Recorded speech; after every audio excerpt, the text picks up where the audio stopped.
800 kilometre लंबी अरावली पहाड़ी को अब काट दिया जाएगा, क्योंकि कहा गया है कि जो पहाड़ियां कम ऊंची हैं उन्हें काट दिया जाएगा। अरावली पहाड़ी जो है वो 93% ऐसी पहाड़ियां हैं जो 100 मीटर से कम नीचे है। भैया वहां तो दुनिया की सबसे पुरानी पहाड़ है, 2.5 साल पुरानी पहाड़ है, वहां पे उसके 93% पहाड़ों को काट दिया। कि हमें भी शेड्यूल 6 दो, कि जब तक हम परमिशन न देंगे कि कौन सा पहाड़ खोदना है, कहाँ पे माइनिंग करनी है, कहाँ होटल बनाना है, कहाँ इंडस्ट्री बनाना है, यहाँ सेंट्रल का नियम नहीं चलेगा, शेड्यूल 6 चलेगा। अब पूर्वोत्तर भारत के लिए रिजर्वेशन, पूर्वोत्तर भारत के लिए, पूर्वोत्तर भारत भी बहुत पिछड़ गया, असम, मेघालय, त्रिपुरा, मिजोरम, वो सब एरिया पिछड़ गए थे, तो उनके लिए भी शेड्यूल 6 रख दिया गया। अब शेड्यूल 6 क्या कहता है, सुनो ध्यान से, अल्लाह नहीं करोगा कोई, तो अभी संप्रभुता मेरी हाथ में है। यहाँ ये राज्य काफी पिछड़ गए थे और यहाँ पर खनिज संपदा, नेचुरल रिसोर्सेज बहुत ज्यादा थे। इन लोगों का कहना था कि हमारा संविधान में हमारा विदोहन कर दिया जाएगा, बड़ी कंपनियों को भेज देंगे, हमारा जनसंख्या कम है तो संसद में हमारा प्रतिनिधि नहीं रहेगा, कहीं हमारी कोई बात नहीं सुनेगा, तो हम तो बर्बाद हो जाएंगे।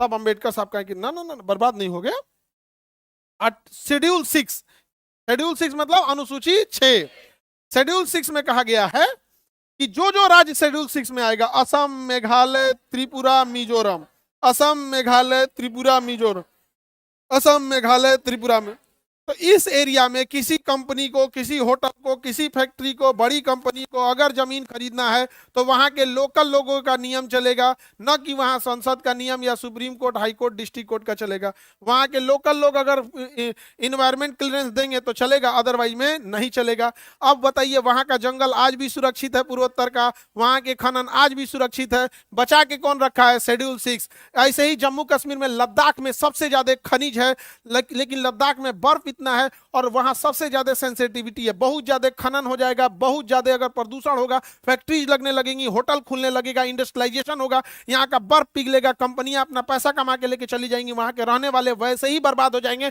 जैसे आज धनबाद और झरिया के लोग वहां पे कोयला निकालने के बाद जो आग लग गया है, वहां के आदिवासी आज मर रहे हैं, बड़ी कंपनियां पूछने नहीं जाती है। तो यहां भी जरूरी था शेड्यूल 6। पिछले 4 साल से सोनम वांगचू यहां आर्टिकल शेड्यूल 6 मांग रहे थे कि हमें भी शेड्यूल 6 दो, कि जब तक हम परमिशन न देंगे कि कौन सा पहाड़ खोदना है, कहां पे माइनिंग करनी है, कहां होटल बनाना है, कहां इंडस्ट्री बनाना है, यहां सेंट्रल का नियम नहीं चलेगा, शेड्यूल 6 चलेगा।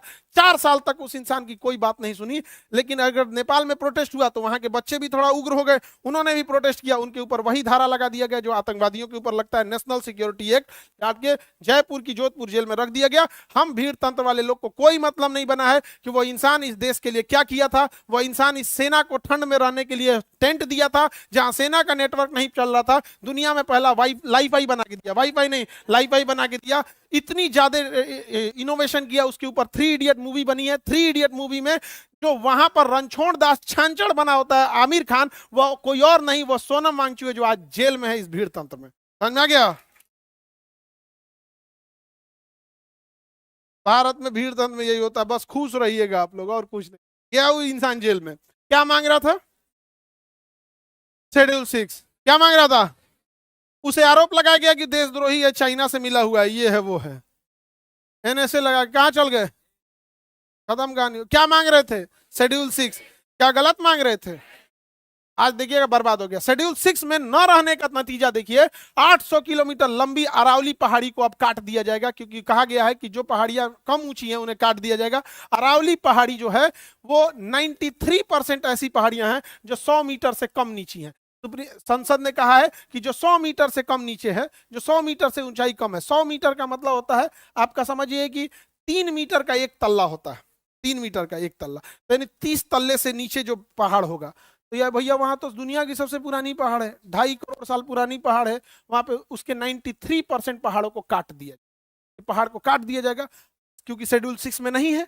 अब वहां के लोकल लोग का चलेगा नहीं। अब इस थार मरुस्थल से उड़ने वाला बालू दिल्ली को बना देगा बालू का कटोरा, यहाँ सब ध्वस्त हो जाएगा, और यहां से उड़ने वाला बालू हिमालय पर्वत पे जाके जम जाएगा। हिमालय पर्वत पे जब जमेगा वह बालू, तो वहां पे वो गर्मी को सोख लेगा। अभी पर्वत पे बर्फ है, तो जो धूप आता है तो शीशे की तरह चमक के निकल जाता है, बर्फ कम पिघलती है। लेकिन बालू की जब एक लेयर आ जाएगी तो बालू बड़ी जल्दी गर्म होता है। भूजा भूजने के लिए बालू का यूज किया जाता है।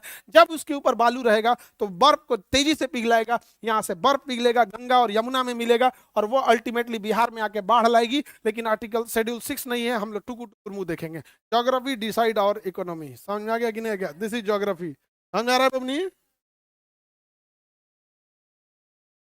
Any problem? आप लोग को समझ में आता है तो बताइए, शेड्यूल 6 अच्छा है कि नहीं है? चारे राज्य को सोनम वांगचुक क्या मांग रहे थे? शेड्यूल 6, शेड्यूल 6 ये भी नहीं किया किसी को। गया जेल में तो जेल में गए, हम लोग को क्या मतलब है? नहीं समझे? हम लोग में क्या भीड़ तंत्र में क्या खराबी होती है? भीड़ चाहती है उनके लड़ाई, उनके लिए कोई लड़ाई लड़े, लेकिन भीड़ तंत्र की खराबी, वो फंसेगा तो भीड़ उसके लिए नहीं आएगी। समझ में आ गया? दिस इज भीड़ तंत्र। आगे बढ़ जा। उनको घोषित कर दिया क्या चीज? देशद्रोही। नहीं समझे? हम लोग भी ज्यादा बोलेंगे तो हम लोग को भी घोषित कर देगा। लेकिन फिर पब्लिक हम लोग से ही कहेगी, अगर हमको कहा जाएगा कि पाकिस्तान की बात करता तो पाकिस्तान वाला खुद आएगा, या भाई उस सबसे ज्यादा हम लोग को गरियाया है। हमरा तो घोषित नहीं कर सकते हैं, और चाइनीज घोषित कर देंगे, चाइना का। एक यही प्लस पॉइंट है आदमी को। नहीं समझे? लेकिन ये चीजें सही नहीं। आगे बढ़े। अरावली पर्वत खत्म होने वाला है, पास हो गया विधेयक।